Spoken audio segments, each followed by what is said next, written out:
Good afternoon, Sir Rodon. Good afternoon, classmates. Ang aking sasagutan nga pala ay problem number 4. So, ano nga ba ang tanong sa problem number 4? Ang tanong ay, find the sum of the first 10 terms of the arithmetic sequence. X plus 2, 2x plus 5, 3x plus 8, 4x plus 11.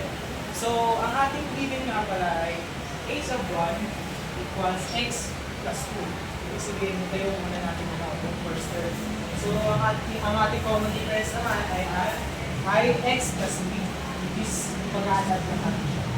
And ngayon, ang gagamitin naman natin para hanapin muna natin yung 10th term ng arithmetic sequence na to.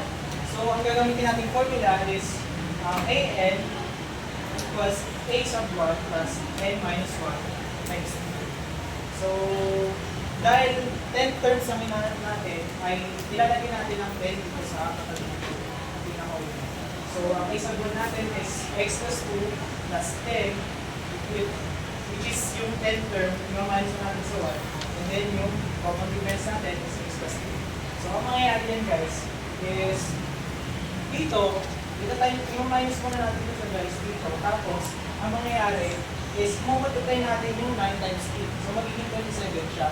And yung x plus 2, wala pa na tayong gagawin din. So, ilalagay mo natin siya dito. At pagkatapos yan, pag nilagay na natin dyan is ipag-add muna natin sila lahat. So, ang magiging final na sagot is a sub 10 equals 10x plus 29, which is 2 plus 27, magiging 29 siya. And dahil nakuha natin ng 10th term is hanapin naman natin ang sum niya. So, which is ang gagawin natin para makuha natin yun is yung formula na is Sn equals n over 2 times a sub 1 plus a sub 2. So, ayun. Sa solution na tayo. So, ang S sub 10 naman is yung 10th term equals 10 over 2. I-divide lang natin siya guys. So, magiging 5 dito. So, ang a sub 1 natin is x plus 2. Ganito na rin dito. And then, yung a sub 10 naman natin, makuha na natin siya. Which is ito. Ilalagay na natin siya dito. And, ayun. So, pag pinag-plus naman natin siya guys, magiging 11x plus 31. So on siya.